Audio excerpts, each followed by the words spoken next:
అదరగొట్టే కారం రంగు రుచి ఆచి కారం పొడి. ఆ నియోజకవర్గం జనసేన అడ్డ. గత అసెంబ్లీ ఎన్నికల్లో అక్కడ జనసేన భారీ విజయం సాధించింది. ఇప్పుడు ఆ నియోజకవర్గంలో జనసేన ఎమ్మెల్యే పనితీరుపై తీవ్ర విమర్శలు వస్తున్నాయా? కేవలం 18 నెలల వ్యవధిలోనే పూర్తిగా పార్టీ పరువు మస్కబారిపోయిందనే చర్చ జరుగుతోందా? అటు నియోజకవర్గంలో కార్యకర్తలు సైతం కన్నీళ్లు పెట్టుకుంటున్నారా? అసలు ఏ నియోజకవర్గంలో ఈ పరిస్థితి ఉంది? Let's watch the story.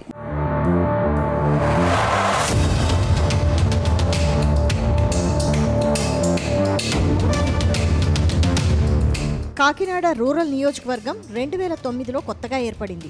ఎక్కడో హైదరాబాద్ నుంచి వచ్చిన కురసాల కన్నబాబును తొలిసారి ఎమ్మెల్యేగా ప్రజారాజ్యం పార్టీ నుంచి ఎన్నుకున్నారు.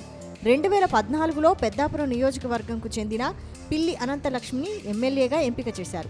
ఇక 2019లో తిరిగి కన్నబాబు గెలిచారు. 2024లో జనసేన తరపున కాంగ్రెస్ పార్టీ పాతకాపు కాకినాడ నగరానికి చెందిన పంతం నానాజీ గెలిచారు. అయితే కాకినాడ రూరల్ ఓటర్లు కొత్తవారికే ఇక్కడ ఓటర్లు పట్టం కడతారని ఈ నియోజకవర్గం ప్రజలు నిరూపించారు.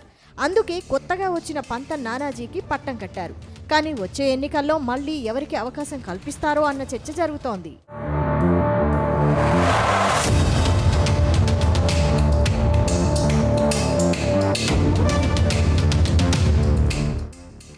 ఇక కాంగ్రెస్ పార్టీకి సుదీర్ఘకాలం సేవలందించిన పంతం నానాజీ తన పొలిటికల్ లైఫ్ కోసం జనసేన పార్టీలో చేరారు. కానీ ఆయన 2019 ఎన్నికల్లో వైసీపీ హవాలో ఓటమి చెందారు. కానీ 2024లో మాత్రం విజయం సాధించారు. అయితే నాటి కాంగ్రెస్ పాత కాపులతో ఆయన అనుబంధం కొనసాగిస్తూనే ఉన్నారు. ఇప్పుడు అదే ఆయనకు మైనస్గా మారింది. జనసేన నుంచి సీనియర్లు ఎవరూ లేరు. దీనికంటే ముందు పార్టీలో చేరిన వారిని తొక్కేశారని, దాంతో ఈయనే సీనియర్గా వ్యవహరిస్తున్నారని జన సైనికుల నుంచి పెద్ద ఎత్తున ఆరోపణలు వస్తున్నాయి. మరోవైపు ఎమ్మెల్యే హోదాలో తన సేవలను పాత కాంగ్రెస్ వారికి అందిస్తున్నారని జనసేన కార్యకర్తలు చెబుతున్నారు. మాజీ ఎమ్మెల్యే ద్వారంపూడి చంద్రశేఖర్ రెడ్డితో మంచి అనుబంధాలున్నాయి. కూటమి అధికారంలోకి వచ్చాక కాకినాడ సిటీ మాజీ ఎమ్మెల్యే చంద్రశేఖర్ రెడ్డి భరతం పడతామని అటు చంద్రబాబు ఇటు పవన్ కళ్యాణ్ హెచ్చరించారు. కానీ ఆయనకు నానాజీ పూర్తి స్థాయిలో సహకరిస్తున్నట్లు వైసీపీ నాయకులు అంగీకరిస్తున్నారు. అందుకే ఎంతవరకు బియ్యం కేసు తేలలేదని చెబుతున్నారు.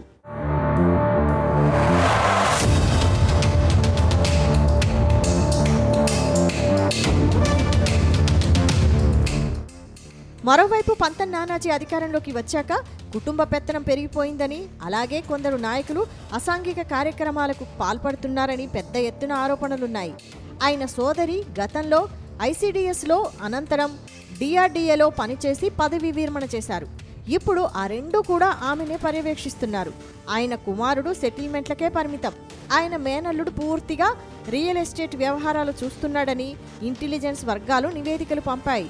కరప మండలంలో 4, కాకినాడ రూరల్లో 1 కలిపి ఈ 5 నాయకులపై ఇంటెలిజెన్స్ వర్గాలు నేరుగా ప్రభుత్వానికి, ఉప ముఖ్యమంత్రికి నివేదికలు పంపాయి. ఈ 5 వల్ల ఎమ్మెల్యే దెబ్బతింటున్నారు.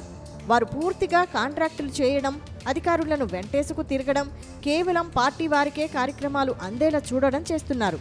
ముఖ్యంగా నియోజకవర్గంలో పేకాట శిబిరాలు, కోడి పందాలు, మద్యం షాపుల నుంచి మామూళ్లు వసూలు చేస్తున్నారని నేరుగా నివేదికిచ్చారు. అయినప్పటికీ ఎమ్మెల్యే వారిని ప్రోత్సహిస్తున్నట్టు మిగిలిన కార్యకర్తలు వాపోతున్నారు.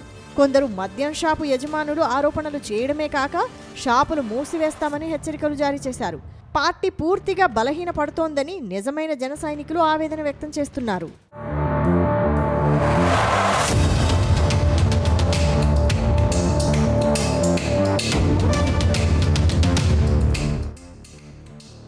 అటు రూరల్ నియోజకవర్గంలో ఓ అధికారి బదిలీ వ్యవహారం తీవ్ర దుమారం రేపుతోంది.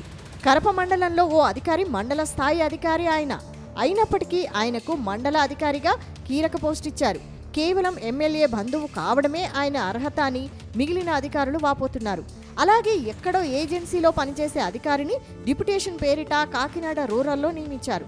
ఆయన ఎమ్మెల్యేకు సోదరుడు అని క్యాడర్ చెబుతున్నారు. అలాగే మిగిలిన గ్రామస్థాయి నుంచి మండల స్థాయి అధికారులు పూర్తిగా ఆయనకు సన్నిహితులు లేదా ఉత్తర దక్షిణాలతో వచ్చిన వారేనని ఇంటెలిజెన్స్ వర్గాలు వెల్లడించాయి. ఇక దశాబ్దాల నుంచి కరప సొసైటీ చైర్మన్ పదవి కాపు సామాజిక వర్గం వారికే ఇస్తుండగా ఎమ్మెల్యే వేరే వారిని నియమించి ఇక్కడ పలువురికి దొడ్డిదారిన ఉద్యోగాలు కల్పించినట్లు పార్టీ నేతలే చెబుతున్నారు.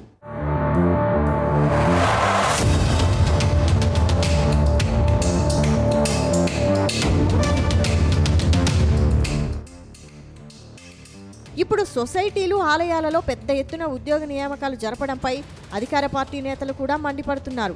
ఇలా అన్ని వ్యవహారాల్లో ఎమ్మెల్యే పేరిట ఆయన కుటుంబ సభ్యులు అనుచరులు చేస్తున్న దందాలు, కాంట్రాక్టులు, మద్యం ముడుపులు, బంధువులను మాత్రమే తన నియోజకవర్గంలో పోస్టింగ్లు ఇవ్వడం ఇటు పార్టీకి అటు ప్రభుత్వానికి ఇబ్బంది కలిగిస్తోందని కేడర్ వాపోతున్నారు. అటు స్పెషల్ బ్రాంచ్ ఇంటెలిజెన్స్ అధికారులు పలువురు ఈ ఎమ్మెల్యేపై ఇచ్చినన్ని వ్యతిరేక నివేదికలు ఇంతవరకు తామెవరికి ఇవ్వలేదని చెప్పడం విశేషం. ఈ నేపథ్యంలో ఇప్పటికే అధినేత పవన్ పలుసార్లు హెచ్చరికలు చేసినా ఫలితం కనబడడం లేదు. దీంతో ఈ నియోజకవర్గానికి జనసేనకే చెందిన కాకినాడ రూరల్లో పుట్టి పెరిగిన మాజీ ఎమ్మెల్యే పెండెం దొరబాబును ఇన్ఛార్జి చేస్తారని ప్రచారం. లేని పక్షంలో పిఠాపురంలో పవన్ కళ్యాణ్కు తలనొప్పిగా మారిన వర్మకు టీడీపీ ఇన్ఛార్జిగా నియమించడం ద్వారా పిఠాపురాన్ని శాశ్వతంగా పవన్కు వదిలేసే ప్రతిపాదన కూడా పరిశీలిస్తున్నట్టు సమాచారం.